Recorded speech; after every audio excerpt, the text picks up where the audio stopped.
from what I see, this is above and beyond. In another day of being a great electrician, today I'm going to be providing preventative maintenance for my customer. And I say preventative maintenance, but this is almost an EMP. EMP stands for Electrical Maintenance Program.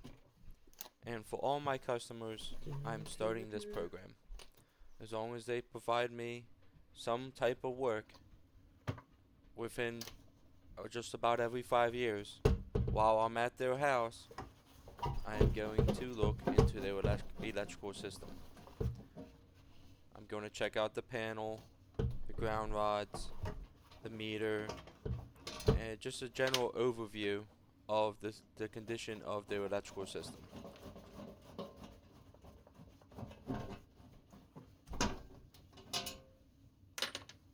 To start with, I'm going to look at the front of the panel cover. I'm going to look for any type of warnings to customers or to your kids to stay out of this panel. There's no reason why a homeowner should be in this panel. Okay, if a breaker trips, yeah, they can, they should be able to reset it themselves. Make sure you put a glove on. You never know.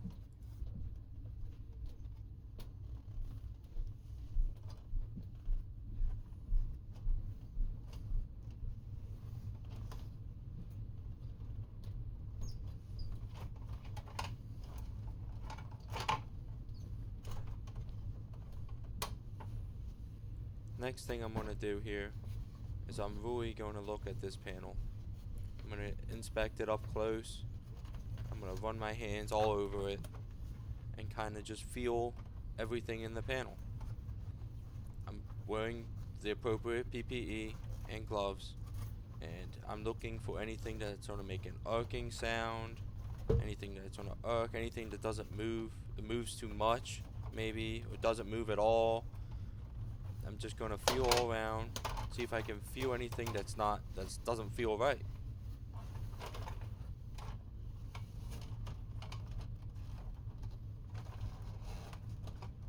Okay. There, here, there.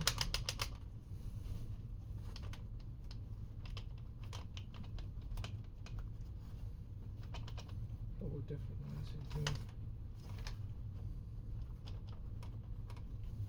Once I'm feeling pretty confident that this panel looks alright, I've pretty much felt everything in the panel, I'm going to go ahead and take my gloves off here. I'm going to open up my IR camera. I'm going to start up that camera. And I'm going to scan it for any hot spots. This is going to tell me of any of the breakers that are starting to make a bad connection, any of the wires that are making a bad connection, any terminals that are loose.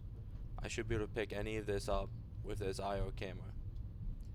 If there's a load on it, which there's not always a load on everything if it's not in use. So, it's not 100%. If they don't have it on at the time that I'm there, then it won't really see it. That kind of could be the downfall to this IR camera, is that if it's not under load, it doesn't show you what you need to see.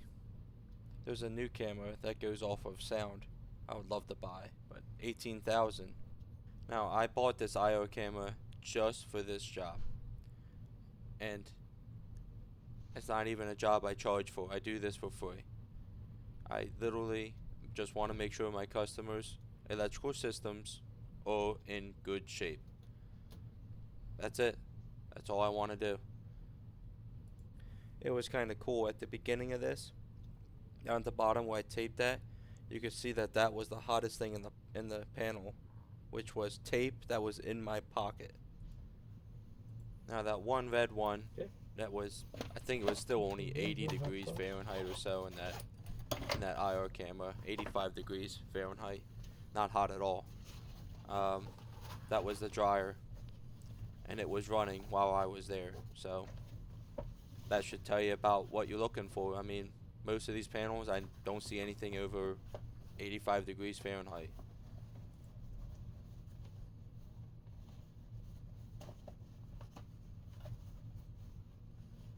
So I'm going to put my gloves back on here. I'm going to go back into this panel. Now I'm going to check the voltages on all of the load side of the breakers and then the line side of the main breaker, which is the breaker up on the left hand side at the top. This is a 100 amp panel. Everything's off whenever you're ready. So. All right, perfect. Yeah, I'll be ready in a. It'll probably be another minute or two, and then I will turn it off. All right, sounds good. So this panel here was first inspected in 1988. So it's getting on the older side.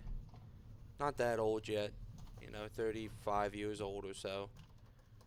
And that's what it looks like. It looks like it's about 35 years old. Nothing out of the unusual. Just a typical, small, undersized 100 amp panel. And this is a decent brand of electrical panel. In today's market, this is Eaton Type CH. Now, with my meter here, I'm looking for 120 volts from the load side of these breakers to ground. Now, you're going to notice there's two phases in here. Well, not, it's one phase, it's a split, but let's just say two halves of a phase. You have A and B. And you're going to see the voltages here fluctuate that little bit, like that 1 volt on each one. And you want that to be consistent. Now, just small deviations in that on these breakers would tell me that that breaker is starting to get some corrosion on it or not making good contact. That's why I'm checking this before I shut them down or before I even touch them. Now, just working the breaker might fix this problem, but I want to make sure everything's good before I shut it down. It would really suck to shut down this panel and not realize that something was damaged or possibly damaged beforehand. Now, it's a little bit difficult to get this meter always in a good spot where you guys can see it on camera. The other side was much better, obviously, and my head's kind of in the way, but to see the terminals on these breakers, to put the red, the red test lead in there, it's just a kind of crappy spot. But here you go, you can see it again, that 122 and then the 123, and then it was a little bit higher, a little bit different on that dryer, but maybe just because the dryer was running, and it was a little bit higher than everything else, which should be fine. It would be a problem if it was lower, not higher. But the key to most electrical work is consistency. You just want to do something the right way and do it consistently and build a habit of doing it the right way every single time. You install your cables this way, and this way you find a way you like doing it. Everything's rated for that connector and that type. You just keep using that same connector, that same type. Don't change up your system. Make a system, figure out what's good, what works good for you, and just stick to it. Don't go trying to change up a lot of different, things that you do.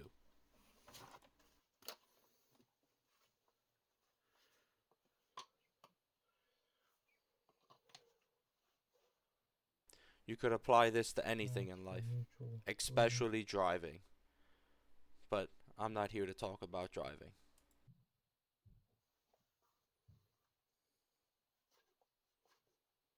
Most of these panels I work in have about the same torque rating. Most of the neutral bars are like 20 inch-pounds. And then the breakers are like 25 inch-pounds, 35, 45, 50 inch-pounds.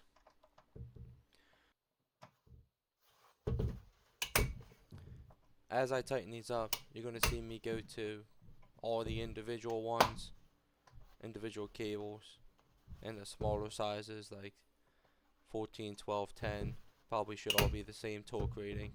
I'm going to just run through on that 25 inch-pounds and hit all of those terminals. And all the breakers that would be under that listing too. I think these breakers were 30 inch-pounds. And I don't think I have a picture of any of the labels on this panel. I don't know what happened to that video, but I definitely took a video of it. I remember recording it, but I don't know if it didn't save on my phone.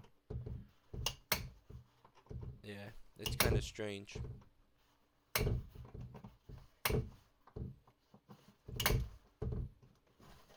I'm just running through these connections still. It takes a minute. I mean, there's a lot of connections in these panels, even the small one. In most of my other videos where I have the speed turned up, I mean, I'm turned up to 10x, so it's going much faster than what it really is. It's hard to tell how long that should be. But just running through all the ones that are on the low end, and then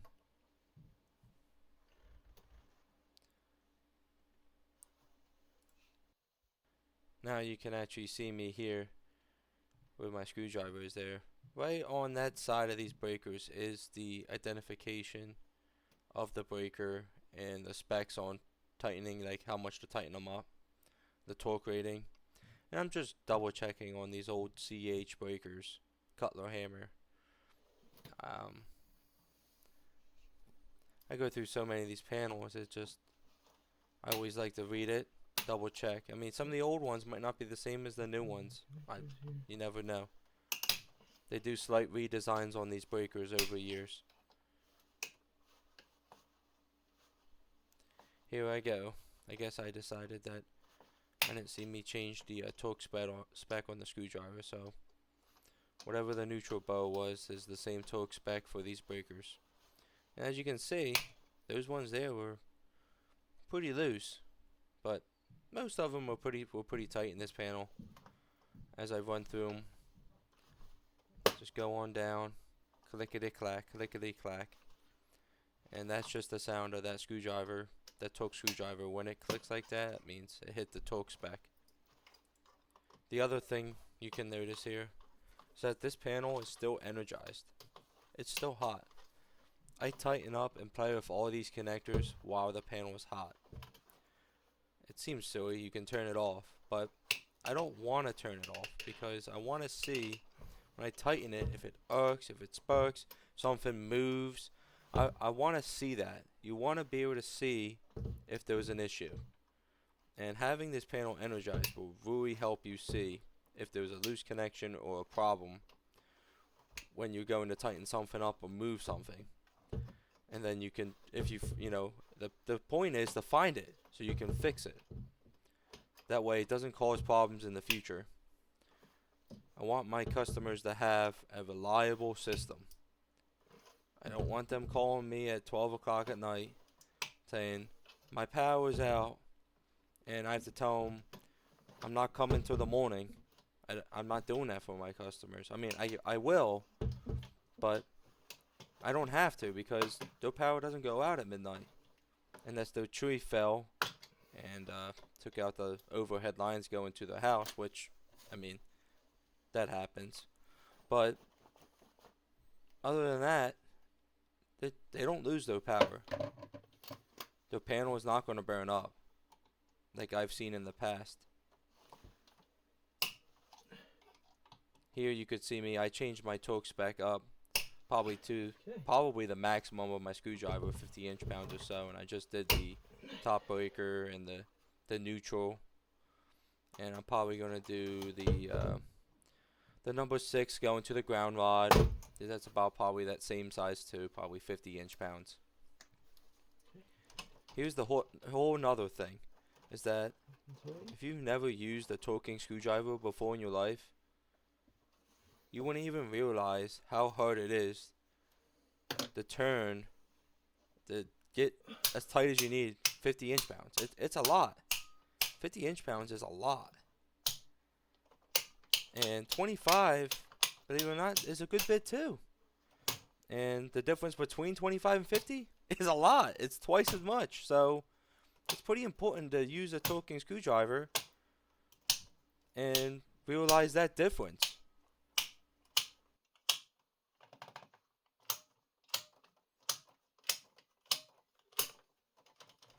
The next step I would go through is I want to check the mechanical functionality of these breakers.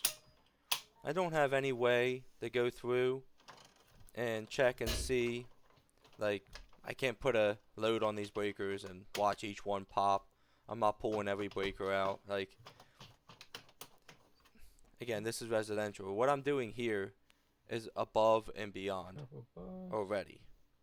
And I mean, I don't feel like it should be above and beyond. This should be what everyone does. But from what I see, this is above and beyond. And so I just run through. I make sure it clicks off very smooth, clicks on smooth. Sometimes I click them more than once. It's good to function these breakers. I mean, you should be turning these on and off every year to keep them in good working order. But a lot of the times, these things never turn off. They go in the panel. They get turned on the first time. They get checked, and that's it. I mean, this main breaker might be the first time it's been turned off since the panel was put in. Okay. Once I'm all done with that, I'm just going to go through, wipe the panel up. Look, you can see my screwdriver set there and my meter.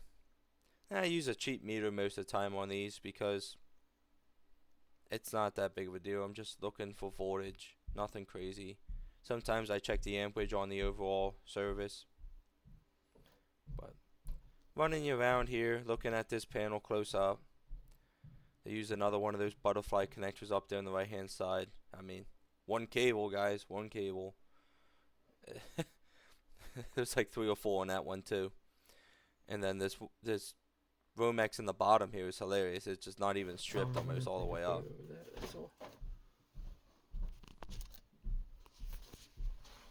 Oh, there it is. So this panel is 32 inch-pounds on most of these connections. So my screwdriver I don't think really goes to 32.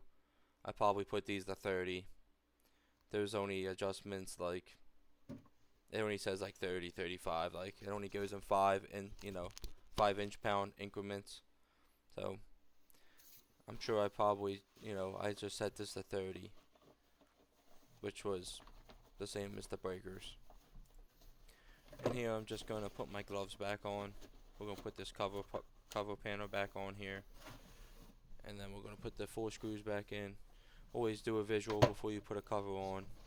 I just look at the screw holes. I look at the breakers. Make sure everything's in place. Everything looks alright. Push the cover on there. The screws that go in these panels are made for the panel they go with. You can't just put any old screw in panel covers. That drives me absolutely nuts. People run like a wood screw in a panel cover. Now that hole is done forever. Done. Like you're never going to be able to put the right screw back in there, and that wood screw probably doesn't hold right.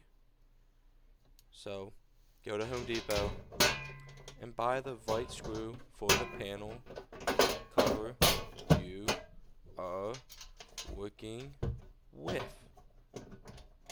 I'm not going to say it any slower. It's just, again, it's that little stuff that just a good electrician will know and not do this kind of stuff. And the little stuff is what makes a good electrician. The big stuff anybody can do. The big misses, putting the panel in the right location and whatever, Anybody can do that. But putting the right screws in, it seems like nobody can. I don't know why. They just run whatever they want in there. They drop one. Reach down in the bag right there and just run a wood screw in that baby. Yeah. That's what everybody wants.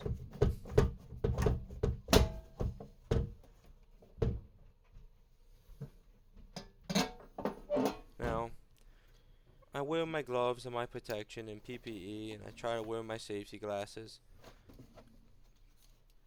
It's just precautionary. I'm not scared of electricity. If I was scared of electricity, I wouldn't be in this panel.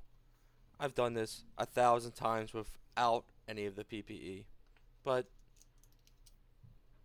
there's no reason not to use it. Especially when I'm moving stuff around and working on like how I like to work on it, energized, to see what's going on. It takes a second to put my gloves on.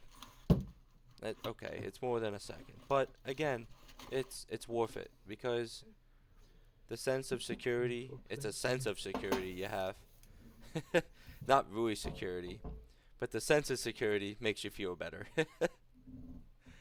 You know it. And it will protect your hands from cuts, abrasions, and if something sparks up in this panel. And maybe if it sparks up, hey, maybe you'll be able to pull it right out, shut it off, or put it out right there in the spot with your hand. That's the whole nother thing, you know what I mean? Like, if your hands are bare, what are you going to do if it starts sparking up in front of you? Just going to watch it, right? I mean, you're going to stick your hands in there while it's going off? Well, with those rubber gloves, yeah, why not? Yeah, not gonna hurt them. 40 cal, I mean, in this little panel, no way. And here we go here. I'm going to put my warning sticker on here. Oh, wait. I open it up to double check the breakers. Oh, look at that. Panel cover's just sitting half on that top breaker on the right. And sometimes you can just wiggle it and get them to shake back in. But I already tightened up this cover all the way. This cover does have the proper screws in it, so they went tight. And yeah, I put the warning sticker on there. I'm gonna make sure everybody that doesn't know any better to stay out of this panel. And now I'm gonna have to loosen up these screws again. You know, a good electrician would have seen this and, you know, would have just snugged all the screws first and then open the cover up and make sure the breakers were in the right spot before locking it in. But not this guy. It doesn't help that that screwdriver, I just had to go back and re-tighten it up, put my Torx back a little bit higher on it so I could loosen them back up, because I already lowered it down to 10 inch-pounds for storage. So now I had to redo that, slide that around, and loosen everything on up. And it wasn't working just with loosening the top two screws, so I had to loosen all the screws. It really didn't seem like it wanted to fit in there, and these breakers have a lot of wiggle to them. It's the bus type that's on this panel, and they're not like blades. They're like little nubs that these breakers snap onto. They're not blades like most of the panels are. I don't know if there's truly any advantages to either system. I never did any research on that. That should be something I should look up in the future. But yeah, see, I said I finally got that top one in the right spot. Started snugging that top one on the right. Get the bottom breaker. Okay, they're on the right spot now. So now I can finally lock it back in. Just the little stuff. I mean, a lot of guys would have just walked away with that halfway on that top breaker. But you have to take the extra minute and get them in there the right way. That pushing on that bus over time, that breaker and the cover pushing on that breaker, pushing on the bus, could damage it easily. So, and there it is, all closed up. And you thought I was done. Now I gotta put that blank spacer in there. Cover up that hole. Electrical tape is no good. I ran out to the truck, I grabbed the spacer. Oh man, I grabbed the wrong one. This was for a QP panel, not a CH. I thought it was the CH one, but crap. And it's broken. Oh god. So I ran out, I got a CH cover blank there, put it on in there, finally done. Gotta love that wood finish.